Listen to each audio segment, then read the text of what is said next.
We are entering the new era of Indian Test cricket.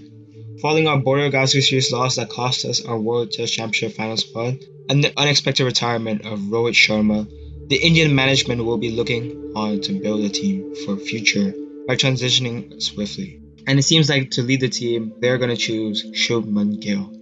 Now, is he the best choice for the role? Well, there's no doubt in saying that Jasprit Bumrah is more deserving for the captaincy. But with managing all his workload and the amount of games he will be missing, BCCI feels Shubman Gill is a more suitable choice.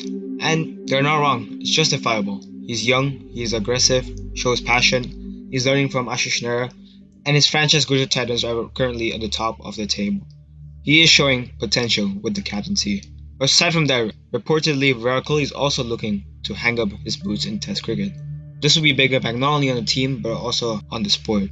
Virat Kohli leaving will create an entire hole of experience that India desperately need at this moment. But as of now, these are all the possible players that India are looking into right now for the Test squad. For the batters, they got Gill, Kohli, Jaiswal, Iyer, Sarfaraz, Patekal, Yaswaran, and also they'll be looking to Karun Nair, Sai Sudarshan, Rajat Patidar with their impressive recent form. Alongside them, all-rounders, they're looking to Jadeja, Sundar, Akshar Patel, Nitish Reddy, and even Tanush Kotian was included in the Border Gavaskar in the end. And wicketkeepers Rishabh Pant, K. Rahul, Jarrell, and Ishan Kishan. On the bowlers' end, aside from the one spinner Kuldeep Yadav, they're also looking to Bumrah, Siraj, Shami, Akashdeep, Prasidh Krishna, Harshit Rana, Shardul Thakur, Mukesh Kumar, Arshdeep Singh, Khalid Ahmed. So there are so many options within this team. And for the 18-man squad that India might select against England this summer, I think there are 8 certainties: Shubman Gill, Virat Kohli, Jaiswal, Rishabh Pant, K. Rahul, Jadeja, Bumrah, and Siraj. By filling the other 10 remaining spots, firstly I got Karun Nair. Very, very impressive domestic form, probably one of the best seasons Indian has ever had with staggering averages. He's shown his technical reliability, his consistency in the longer forms, and let's not forget, he also has a triple century for India. Another player we'll finally get to see in the squad is Sai Sudarshan. Everybody has been hyping him up, and they're right to hype him up. Not only does he have good domestic stats, he also hit a century for India A against Australia A at Australia. And this IPL, he is showing some true class, sheer consistency, and great technical ability. Now, I think Dhruv will also make the squad. A lot of people have been praising him a lot, and he has shown his potential at numerous times. He also played good against England when India played at home. Nitish Reddy is also another superstar in the making, only 21 years of age, and the Border Gavaskar he also had a century.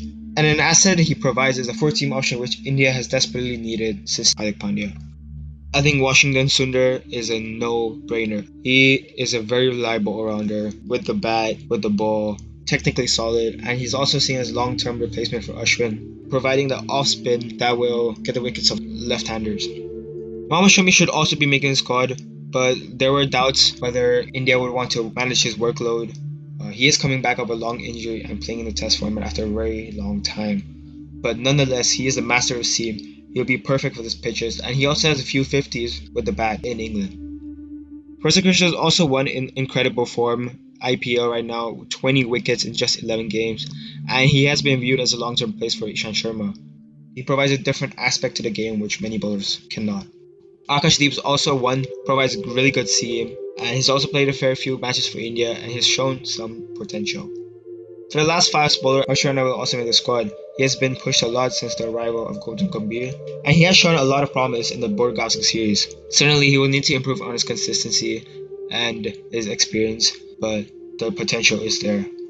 Toronto squad, there's one name that has been coming up a lot recently, and that's Kuldeep Yadav. His stats in Test cricket are insane. Despite mostly being in the Indian conditions, the selectors may acknowledge that Kuldeep Yadav brings a different asset to the game that may prove beneficial to the team. Some notable exclusions include Sarfaraz Khan, who seems more dominated for spin conditions, David Patekal, who is currently serving some time out due to injury. Abhimanyu Yaswaran has been going in and out but has never gotten a chance to prove himself and seems unlikely for him to make the squad.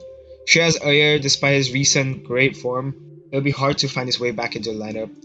Akshar Patel's asset is not much required due to Ravindra Jadeja's appearance already in the squad. And Shardul Thakur has just lost his contract with the Indian team, so it seems unlikely for him to be part of the squad. India for sure will be looking to start their next WTC cycle with a series win against England. Both teams are not at the best of form at this moment, so this will be a tough series and enjoying series to watch. And with players already having retired from the format like Ravichandran, Ashwin, and Rohit Sharma, some other stars will be finding their way out in some time within a year or so, including Virat Kohli, Jadeja, and Shami. So this is the time for India to look in the future. And though they may not be considered at the moment, these are five stars which I think will make a name for themselves in Test cricket and will be considered by India in a few years' time. Number one, Mushir Khan. He's only 20 years old of age, and despite not playing much recently in the domestic circuit due to the recent accident he suffered, the middle order batsman displayed some great stats in Ranji Trophy 2024, hitting 433 runs in just 5 innings at an average above 100. He also provides a part-time spin option that can prove crucial, and also being the brother Surfraz Khan, India will definitely consider him for the future. Alongside him, Ayush Matra, making his name currently for Chennai Super Kings, but he impressed with Mumbai in the domestic circuit.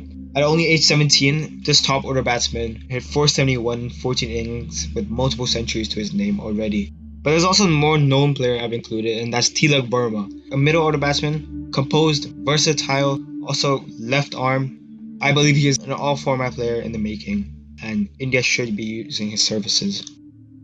Harshdeep is another name that I'm going to bring up. He's also very young at 22 and just broke the record for the highest wickets in the Ranji Trophy season of 69 in just 19 innings. Left arm orthodox, this wicket-taking ability, he can be the long-term replacement for Ravindra Jadeja. And let's not forget that he also provides a little with the bat too. A fifth player to round off the list is Anshu Kamboj, age 24, highest wicket taker in the Dulip Trophy, and the Ranji Trophy also had great stats with a 10 wicket haul in innings, which is one of the few milestones players dream of. And at a time where India's fast bowling is not at its best, Anshu Kamboj is a name that they'll be looking into. Now, just to bring you a trip down memory lane, Virat Kohli was handed captaincy at a very similar age.